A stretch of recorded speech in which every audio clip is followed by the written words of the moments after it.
Hello beautiful angels! Welcome back again to my channel. For today's video, I'm going to swatch and do a sample with this biggest makeup palette. So, ito siya.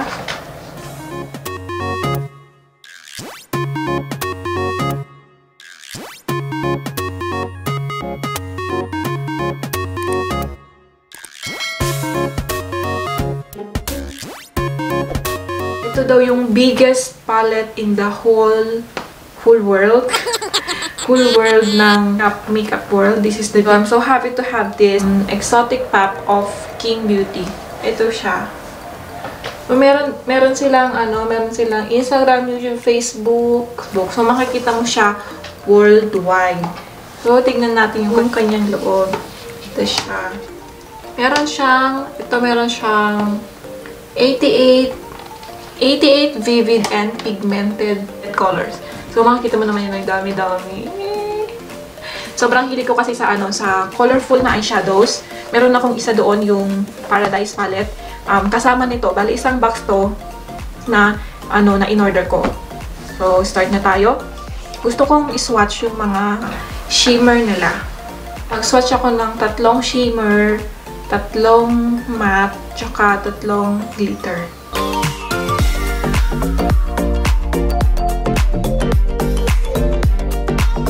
Bakit ganun? Hindi siya masyado pigmented. Ulitin ko. Hindi siya masyadong pigmented na gaya nung isa kong yung Paradise palette ko. Then tong lilac. Lilac. Ito. Medyo Medyo siya purple. Ang liit kasi ng ito nga. Hindi ko masyadong magano. Ayan. So, matte to. Hindi ko siya masyadong gusto. Hindi siya pigmented as what I expected. Itong red dito ng crimson. Ito siya.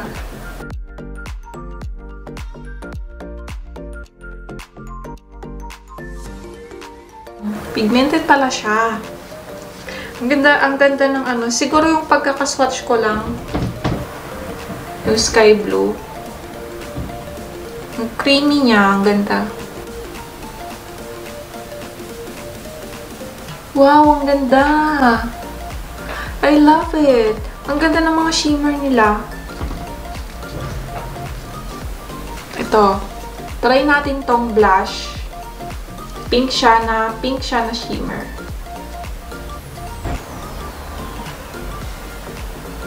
Wow! Hindi siya maganda. Ayan. Ito siya. Hindi siya masyadong creamy. And then, pili na ako ng isa pa. Secret Garden. Itong green dito.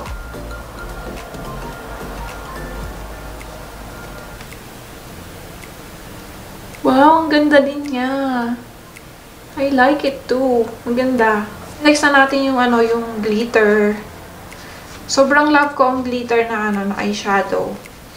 Ang niya, ang lambot lang niya.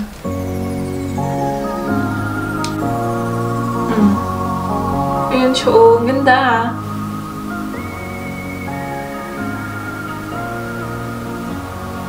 Oh, yes.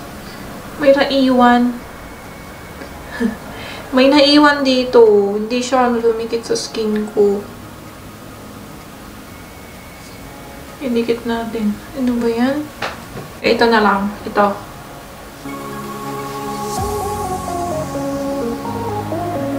Maganda siya sa kamay.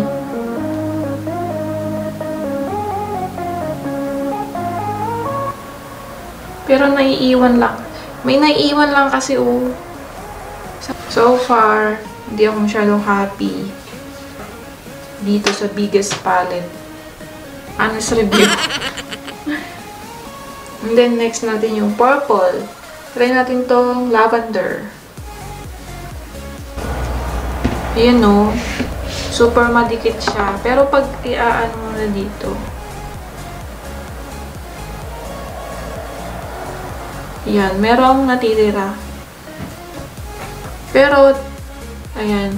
Pero, tignan natin mamaya pagka-brush yung gamit ko. Kasi magkaiba yung magkaiba yung brush tsaka yung daliri lang. Kasi yung isang palette ko, napakaganda ng napakaganda pagkakamay, walang naiiwan. Pero pagka-brush, ayaw niya ng brush. So, may mga ganun talaga na palette. So, ayan.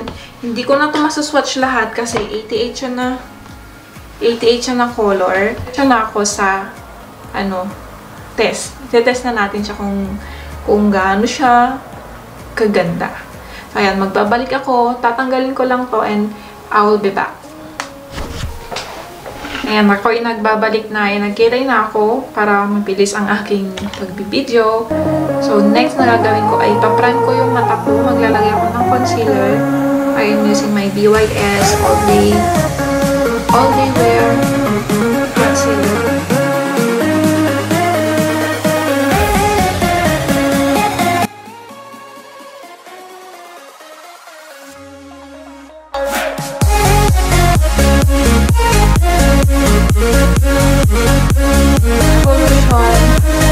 Translucent setting powder.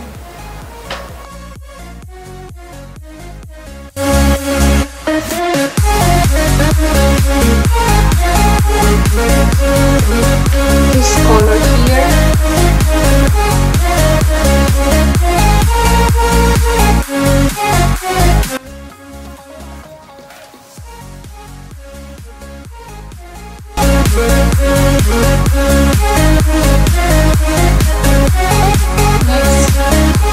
Nalagyan ko itong green dito, green color.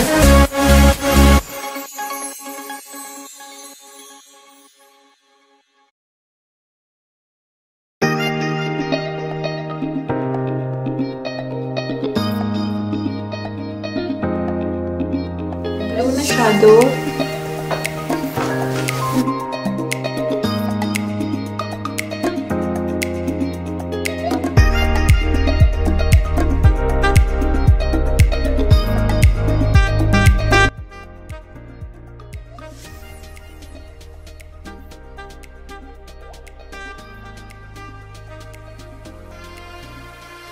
Then, gagamit ako nitong bullet brush ng Morphe M431. So, kunin ko itong dark na green dito. Ito. And then, apply ko siya dito sa aking crease.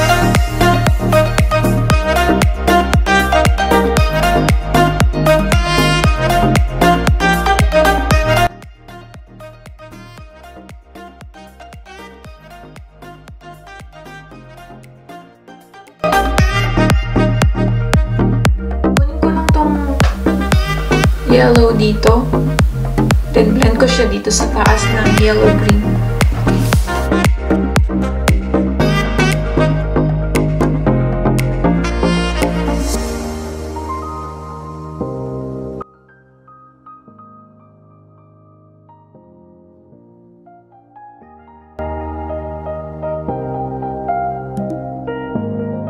Maglalagay muna ako ng glitter glue. Gagamitin itong Handayan Glitter Primer.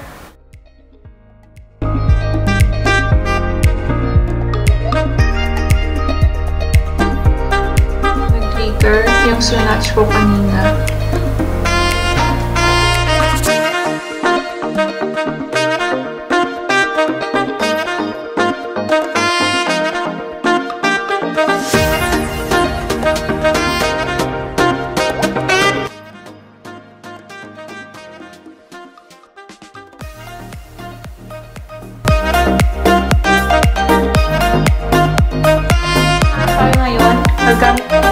Lalagyan ko ng primer. Lagyan ko itong L'Oreal Base Magic.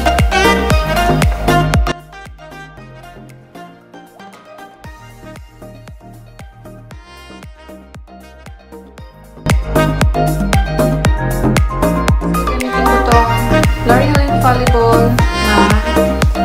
L'Oreal Infallible in the shades of 304.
shimmer.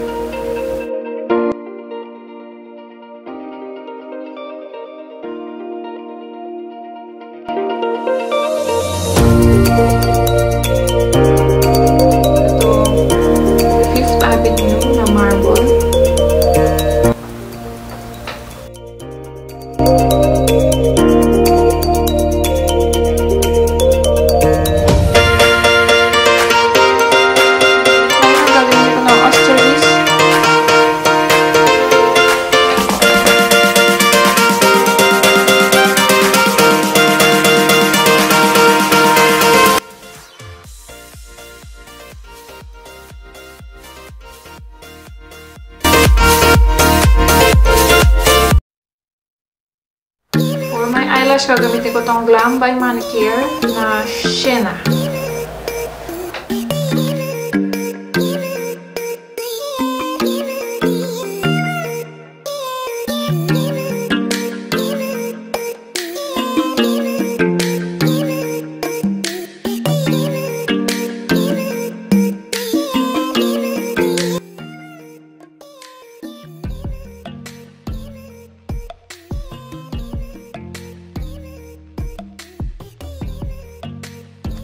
Okay guys, before I end this video, I want to do a quick review about this palette. I will give this palette a 9 out of 10 because honestly, the shimmers are good, they're so pigmented, and also the glitters are good when I use the brush, but the only downfall of this palette is the matte colors. They are not as pigmented as what I am expecting, but still I love this palette because I like colorful glitter eyeshadow. So that's all for today. Thank you for